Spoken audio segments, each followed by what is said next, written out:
Vous savez les amis, quand il s'agit d'amour virtuel, il faut être très prudent. En effet, nous ne savons jamais qui se trouve de l'autre côté de l'écran. Et si vous ne me croyez pas, prêtez attention à ces spoilers. Zulrem est une jeune fille douce qui passe son temps libre à jouer en ligne.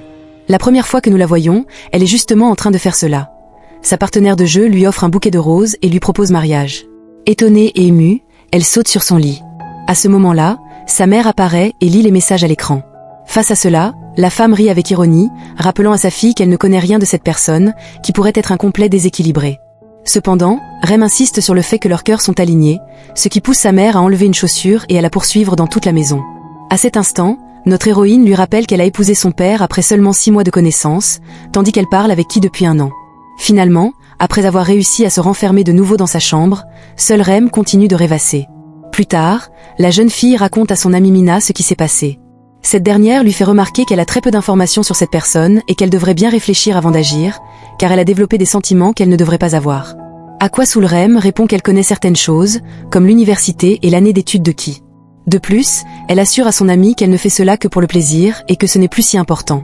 Néanmoins, dans la scène suivante, nous la voyons habillée et prête pour le mariage en ligne. Face à cela, son amie lui fait remarquer qu'elle n'a même pas Discord, ce qui semble indiquer que ce jeune homme cache un secret. Malgré tout, Rem continue d'affirmer que Kali est spéciale.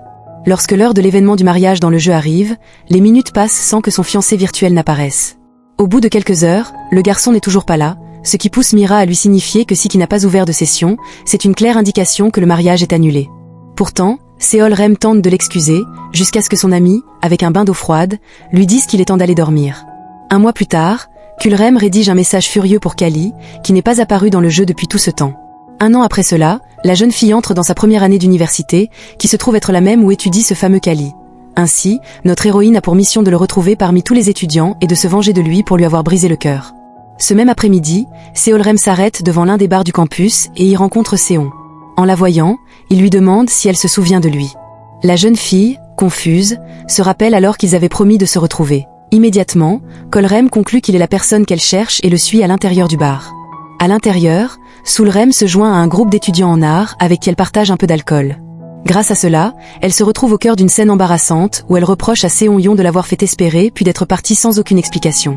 Plus tard, quand la jeune fille se réveille et se souvient de la nuit précédente, l'humiliation l'envahit. Ainsi, quand elle retourne à l'université, elle tente de se cacher de toutes les personnes qu'elle a rencontrées la veille au bar, essayant d'échapper à ses actions. Malheureusement, alors qu'elle se dirige vers son nouveau travail à la bibliothèque, Rem se retrouve directement face à Seon-Jeon, qui lui souhaite la bienvenue et lui dit qu'ils vont travailler ensemble. Quelques minutes plus tard, alors qu'ils s'affairent, Seon-Jeon mentionne qu'il ne la reconnaît toujours pas, ce qui provoque une explosion chez Rem. Elle lui reproche de lui avoir tourné le dos. À ce moment-là, un souvenir de Seon-Jeon émerge, où il travaille comme conseiller en inscription universitaire et a rencontré Rem, qui, en colère, lui avait dit qu'elle était là uniquement pour se venger de quelqu'un qui lui avait fait beaucoup de mal. Réalisant qu'il n'est pas l'homme qu'elle cherche, Rem s'excuse chaleureusement d'avoir fait cette confusion tout ce temps. Pour surmonter la situation, il décide de se rendre dans une cafétéria. Là, Seon-Jeon conseille à la jeune fille de cesser de chercher la vengeance, suggérant que peut-être cette personne avait ses propres raisons de disparaître ainsi, sans plus. Cependant, à cet instant, Rem entend qu'un autre étudiant est appelé par le surnom du joueur, ce qui la laisse complètement sans voix. Cette personne est Ruan, qui s'approche de la table pour saluer Seon-Jeon, puisqu'ils sont amis. Dès que Chuan s'en va, Rem le poursuit et l'arrête pour lui demander son surnom dans le jeu, ce qui laisse le garçon confus et le pousse à s'éloigner. L'après-midi, Rem raconte à Mina ce qu'elle a fait, et cette dernière lui explique que ce n'est pas la manière d'agir, car cela ne ferait que faire fuir Yuan. Au lieu de cela, elle lui conseille de devenir d'abord amie avec lui, puis de poser des questions. Le lendemain, notre héroïne arrive en cours et prend place, tout en réfléchissant à la difficulté de s'approcher de Juan. Néanmoins, elle réalise bientôt que celui qui est assis à côté d'elle n'est autre que son objectif. Ainsi, quand le garçon tente de changer de siège, Rem le prend par le bras et lui demande de rester. La classe de création de contenu commence, et au milieu de cela, la professeure demande à Juan quel est son niveau dans le jeu, à quoi le jeune homme répond qu'il a atteint le niveau maximum. Cela renforce la conviction de Rem qu'il s'agit de son fiancé virtuel, qui était également de niveau maximum. Lorsque la classe se termine, Yuan s'apprête à partir lorsque Rem lui demande de jouer avec elle dans la salle d'ordinateur, en affirmant que son plus grand souhait est de jouer avec quelqu'un de niveau maximum. Bien que le garçon se montre réticent, il finit par accepter, tandis que Seon observe leur interaction à distance. Une fois dans la salle des ordinateurs, ils se connectent, mais Yuan le fait avec un nouveau compte. Ainsi, notre héroïne lui demande de se connecter avec son compte de niveau maximum, mais il refuse, affirmant qu'il peut toujours gagner les parties. Après avoir joué, il se promène sur le campus lorsque Seolrem mentionne qu'il a pu vaincre tous les boss sans avoir un compte de niveau maximum, tandis qu'elle n'a même pas utilisé toutes ses compétences. Le jeune homme lui rappelle qu'au moins, il a réussi à abattre un boss majeur pour la réconforter. À ce moment-là, Seolrem lance la bombe et lui dit qu'elle a entendu quelqu'un l'appeler Excalibur, exigeant une explication sur pourquoi il n'a pas joué avec son compte principal. Agacée, Yuan lui demande si elle va recommencer avec ça, à quoi notre héroïne lui explique que c'était le surnom de la personne qu'elle cherche. Irrité, il lui répond qu'il comprend même pourquoi Kali se cache d'elle et qu'il se cacherait aussi à sa place, ajoutant qu'être impliqué avec elle est une calamité. Chagriné, Seolrem lui assure qu'il n'est définitivement pas l'homme qu'elle cherche, car Kali ne lui ferait jamais de mal intentionnellement. Oui, mais il te laisserait planter pendant 1 an et t'es présent à ton mariage virtuel. Mais bon, qui sommes-nous pour juger? Ce soir-là, Seon jeune rentre chez lui, dans l'appartement partagé avec Juan. À ce moment-là, il en profite pour lui dire qu'il devrait peut-être s'approcher davantage de Seolrem, mais Yuan se contente de commenter que certains amours sont simplement destinés à causer de la douleur, insinuant que la personne que Seolrem recherche est lui. Peu après, Seolrem reçoit un message interne de Kali qui ne dit qu'une chose: « Ne me cherche pas ». Triste que ce soit la seule interaction en si longtemps, Seolrem confie à Mina qu'il lui fait mal que Kali sache qu'elle le cherche et qu'il ne s'en approche pas comprenant la peine de son ami. Mina lui rappelle qu'au moins, il est honnête. Il ne veut pas être trouvé, alors abandonne ton rêve et passe à autre chose. Suite à cela, Seolrem décide de supprimer enfin Kali de sa liste d'amis dans le jeu, mettant ainsi un terme à cette histoire de sa vie. Quelques jours plus tard, lors de la classe de création de contenu, la professeure a signé un projet de groupe, permettant à chacun de choisir ses camarades et son leader. De son côté, notre héroïne n'a pas encore décidé qui formera son équipe et, en regardant Seon jeune, elle réalise que toutes les filles se rapprochent de lui pour lui demander de faire partie de son groupe. Cependant, il s'excuse et leur dit qu'il a déjà quelqu'un en tête. Immédiatement, Seorem s'approche et lui demande de travailler avec lui. Lorsque la jeune fille se montre hésitante, Gong, une des étudiantes qui s'est liée d'amitié avec Seolrem, se précipite pour accepter. À ce moment-là, Muil, un autre étudiant, leur demande de se joindre à eux et tous acceptent. Ils réalisent ensuite qu'ils ont besoin d'un bon caméraman et Seon Yon mentionne qu'il connaît quelqu'un de parfait pour cela. Oui, Ruan. Comme prévu, le garçon refuse de faire partie de l'équipe, préférant travailler seul. Ce soir-là, Gong et Seolrem se retrouvent dans une cafétéria pour commencer à travailler sur leur projet de groupe. Après un long moment, ils se rendent compte qu'ils ont besoin de l'aide de Juan, mais ne savent pas comment le convaincre d'accepter. Plus tard, Gong montre à notre héroïne une vidéo d'un petit chat errant qui a obtenu de nombreuses réactions positives sur YouTube, car il est très mignon. Cette nuit-là, lorsque Seorem rentre chez elle, elle croise Yuan dans un parc en train d'essayer de sauver justement un petit chat. Bien que le jeune homme ne l'accueille pas avec bienveillance, elle lui propose son aide. Après avoir sauvé le chaton, il s'asseye sur un banc du parc et commence à converser. Cependant, quelque chose dans la voix de Juan lui rappelle la vidéo du chaton que Gong lui avait montrée. Elle lui demande donc de répéter les mêmes mots que dans la vidéo, et lorsqu'il le fait, cela confirme qu'il s'agit bien de lui. Utilisant cette information à son avantage, elle parvient à convaincre Yuan de faire partie du projet, car le jeune homme ne veut pas que quiconque découvre son côté sensible, comme il le démontre dans la vidéo YouTube. De plus, Seolrem propose de garder temporairement le chaton sauvé en attendant de retrouver son propriétaire. Le lendemain, Gong et Seorem se dirigent vers la salle de réunion où ils commenceront leur projet de groupe. En arrivant, notre héroïne attire l'attention tant de Xuan que de Seon Yon. En s'approchant de la table, une caméra capte l'intérêt de Seolrem, qui l'observe, fascinée, réalisant qu'elle n'avait jamais vu ce modèle auparavant. Cependant, en l'examinant, elle remarque une petite plaque pendue sur le côté avec le nom Kali inscrit dessus. Les nerfs dominent son estomac, alors Seolrem demande directement à Yuan s'il est Kali à nouveau, ce à quoi le garçon finit par accepter, tandis que Seon jeune le regarde, incapable de croire qu'il a confirmé cela.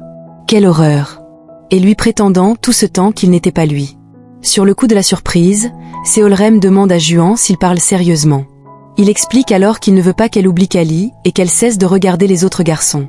Agacée, notre héroïne s'éloigne tandis que Seon interroge son ami sur ses intentions avec Seolrem. Irrité, Xuan lui répond que cela ne le regarde pas et lui conseille de ne pas s'intéresser à l'ex-petite amie de son ami, faisant référence à leur relation virtuelle. Il lui assure finalement que s'il ne met pas un terme à ses avances envers Seolrem, il ne pourra pas garantir ses réactions. Le lendemain, Seorem croise Seon jeune et s'excuse pour la scène de la veille, précisant que grâce à cela, ils n'ont pas pu avancer dans leurs tâches. Face à cela, Le jeune homme acquiesce simplement et s'éloigne, rencontrant sur son chemin son ami Xuan, qui l'invite à le rejoindre pour le déjeuner. Tous deux s'asseyent à la cantine tandis que Seol-Rem observe Yuan, qui déguste son repas en silence. Avec une certaine anxiété, elle lui demande s'il a quelque chose à lui dire, mais Yuan répond simplement qu'il n'y a rien. Il est sur le point de partir lorsqu'il lui remet des cadeaux pour son chaton. Pendant ce temps, de loin, Mule signale à Seong-jeon que Johan et Serem forment un bon couple, mais Seong-jeon évite à tout prix d'aborder ce sujet, car la relation de la jeune fille avec son ami lui fait mal. Peu après, Juan et Seol-Rem quittent la cafétéria et tout en discutant, montent des escaliers.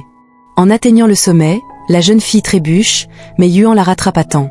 À ce moment précis, Seong-jeon apparaît, observant la scène et se sentant jaloux, pensant qu'il s'agit d'un acte romantique.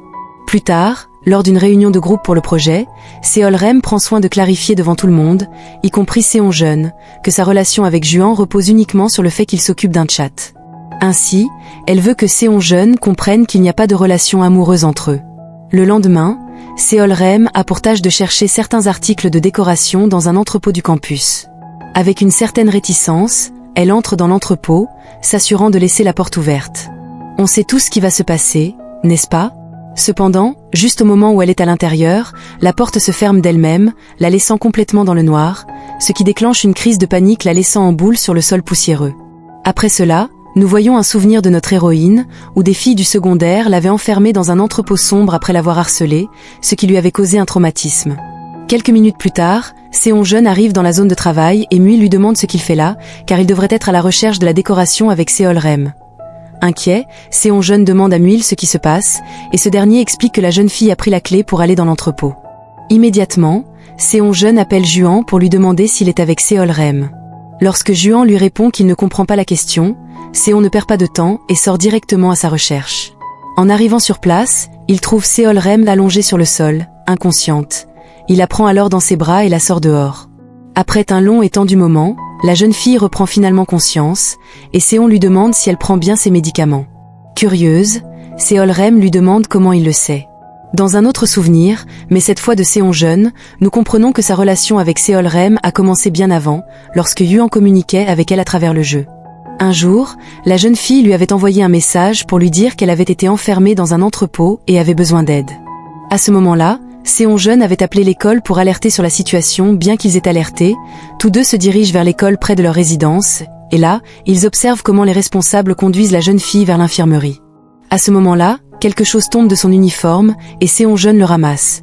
Il s'agit d'une plaque avec son nom, confirmant que la fille du jeu est bien elle, et tous deux se sentent soulagés d'avoir pu l'aider. De retour à la réalité, Seol-Rem déduit que Seong-jeon sait pour ses médicaments grâce à ce que Yuan lui a raconté dans le jeu, mais il ne confirme ni ne dément cette supposition.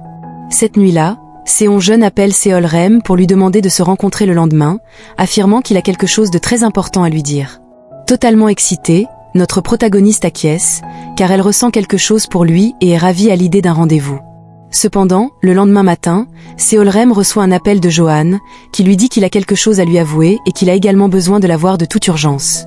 Quel suspense! Poussée par l'inquiétude, notre héroïne décide de rejoindre celui qu'elle croit être son amour virtuel. En arrivant sur les lieux, elle se rend compte qu'il s'agit d'un endroit symbolique où sont conservées les cendres des proches. Yuan lui explique alors qu'il y a, sur l'une des tombes, son frère jumeau.